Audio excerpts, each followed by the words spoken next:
한 시골 청년이 공부도 하고 직장도 구하기 위해 도시로 가게 되었습니다. 떠나기 전날 밤 걱정이 되신 아버지가 그 아들을 불렀습니다. 아버지는 아들과 함께 전신 거울 앞에 서서 말씀합니다. 이 거울을 향해 주먹을 불끈 쥐고 화나는 얼굴을 해봐라. 아들이 그대로 했더니 거울에 비치는 자신의 모습도 화를 내는 모습이었습니다. 이번에는 손을 내밀고 웃으면서 인사를 해봐라. 아들이 웃으며 손을 내밀자 거울에 비치는 자기 모습이 아주 밝아 보여 기분이 좋았습니다. 그때 아버지가 아들에게 교훈합니다. 너는 이 세상을 살 때에 항상 거울을 보듯이 해라. 내가 남에게 친절하게 대하면 저쪽도 너에게 친절하게 대할 것이지만 만일 내가 남에게 악하게 대하면 상대방도 반드시 너를 악하게 대할 것이다. 유대인의 격언 중에 하나님의 손에는 항상 저울이 들려 있다는 말이 있습니다. 하나님은 매사에 모든 사람의 언행 심사를 정확하게 측량하시고 행한 그대로 갚으시는 공의로우신 분이라는 뜻입니다. 오늘 본문에 네 사람이 등장하는데 이 네 사람은 현대인들의 모델이라고 할 수 있습니다. 그들은 모두 각기 자기의 욕심과 목적을 달성하기 위해 수단 방법 가리지 않고 서로 속이고 이용하면서 살아가지만 결과적으로 하나님께서 이 네 사람에게 행하신 일을 보면 심은 대로 거두고 행한 대로 받게 하시는 하나님의 공의를 보게 됩니다. 첫 번째 사람은 야곱입니다. 그는 거짓말 잘하고 자신의 목적을 위해서는 수단 방법 가리지 않는 아주 약삭빠른 사람입니다. 쌍둥이 중에 동생으로 태어난 것이 억울해서 호시탐탐 기회를 엿보다가 결국은 형의 약점을 이용해 장자권을 빼앗고 눈이 어두운 아버지를 속여 축복을 가로챈 그야말로 자신의 이익을 위해서는 피도 눈물도 없는 이기적인 사람입니다. 그러나 하나님은 야곱으로 하여금 그런 방법으로 계속 승리하도록 그냥 놔두시지 않습니다. 그는 형 에서의 칼을 피해 외삼촌 라반의 집으로 도망을 쳤습니다. 외삼촌의 집에 가서 보니까 레아와 라헬이라는 두 딸이 있습니다. 큰딸 레아는 못생겼고 작은딸 라헬은 절세 미인입니다. 야곱이 그만 이 작은딸 라헬에게 반해가지고 외삼촌에게 라헬을 아내로 달라고 청합니다. 그랬더니 외삼촌이 그 대가로 7년간 머슴을 살라고 합니다. 야곱이 라헬에게 장가갈 욕심으로 7년이 며칠같이 여겨질 정도로 열심히 일을 합니다. 드디어 7년 만에 신방을 꾸미고 아침에 일어나 보니까 자기 옆에 누워있는 신부가 라헬이 아니고 못생긴 언니 레아였습니다.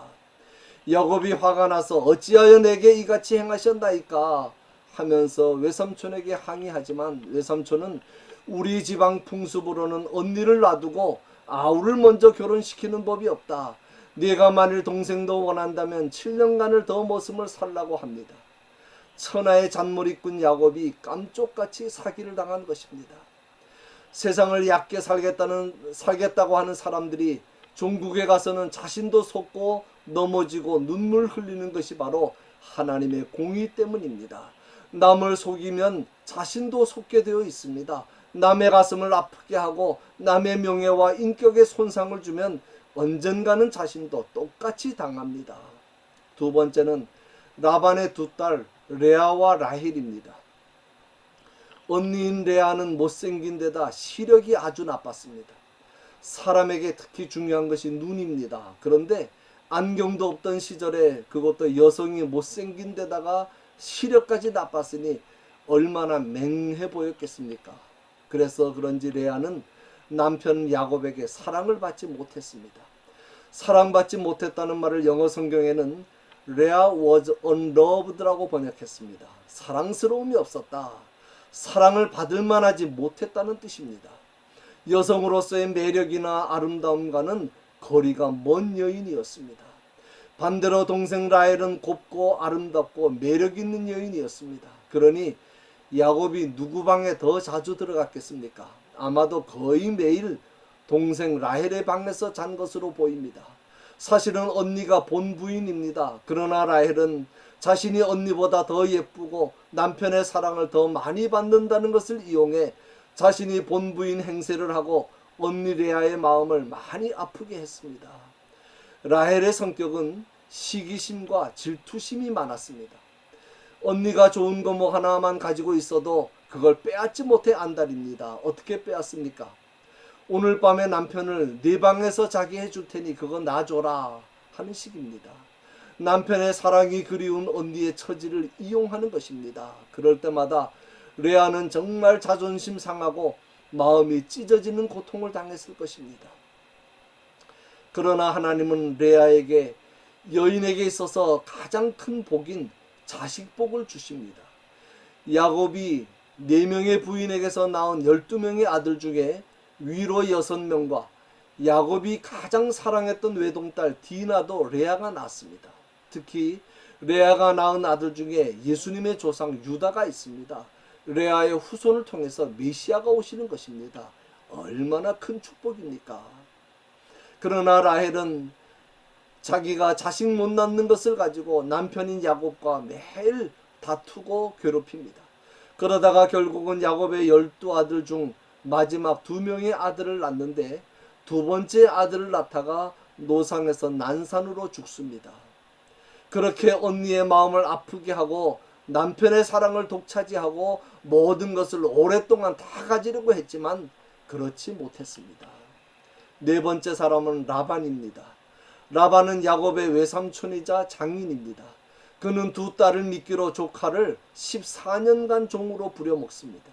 사실은 딸들을 조카 야곱의 품삯으로 팔아먹은 것입니다. 그리고 짐승을 치는 중에 도적을 맞거나 잃어버린 짐승들은 야곱에게 다 물어내게 만들고 야곱의 품삯을 자기 마음대로 10번이나 변경합니다.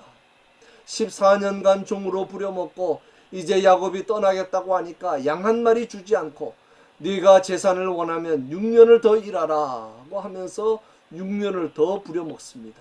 그야말로 자기밖에 모르고 돈밖에 모르는 이기심과 욕심으로 가득 찬 사람입니다. 야곱의 재산을 위해 라반과 야곱이 맺은 계약은 양이나 염소 중에서 흰색 새끼를 낳으면 라반의 것이 되고 얼룩무늬 새끼를 낳으면 야곱의 것이 된다는 것이었습니다. 그런데 대부분의 양과 염소가 흰색인데 새끼를 낳으면 무슨 색이 더 많이 나오겠습니까? 당연히 흰색이지요. 그런데 어찌된 일인지 계약은 분명히 야곱에게 불리하게 체결되었는데 새끼를 낳는데 보니까 비실비실하고 병든 양과 염소는 모두 흰색으로 나오고 토실토실하고 건강한 새끼는 모두 얼룩무늬로 나오는 것입니다. 라반이 하도 야곱을 속이고 야곱의 것을 떼먹으니까 하나님은 야곱의 몫은 늘려주시고 라반의 몫은 줄여놓으신 것입니다. 하나님은 인간들의 모든 행위에 대하여 반드시 공의로 갚으십니다. 역사의 주인은 하나님이심을 잊지 마시기 바랍니다. 역사에 친히 관여하시고 주장하시는 분은 하나님이십니다. 세상에서 사람들이 서로 속고 속이고 빼앗고 빼앗기고 피해를 주고 피해를 입고 살아가지만 결국은 심은 대로 거두게 하시고 행한 대로 갚으시는 하나님의 공의가 반드시 실현됨을 잊지 마시기 바랍니다. 결론입니다. 하나님의 공의의 결정판은 독생자 예수 그리스도를 이 땅에 보내주신 사건입니다. 우리의 죄를 생각하면 우리는 영원한 지옥의 형벌을 면할 수 없습니다.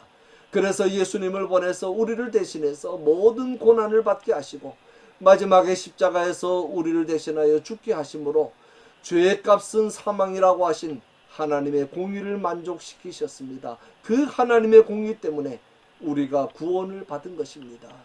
당장 눈에 보이는 이익 때문에 바보같이 살지 말고 비록 손해보는 한이 있더라도 하나님의 말씀에 순종하며 정직하게 삽시다. 내 모든 죄를 용서하시고 나 같은 자를 자녀 삼아주신 그 은혜에 늘 감사하며 살다가 주님 앞에서는 그날 영생의 복을 꼭 받아 누리시는 저와 여러분이 되시기를 주님의 이름으로 간절히 축원합니다.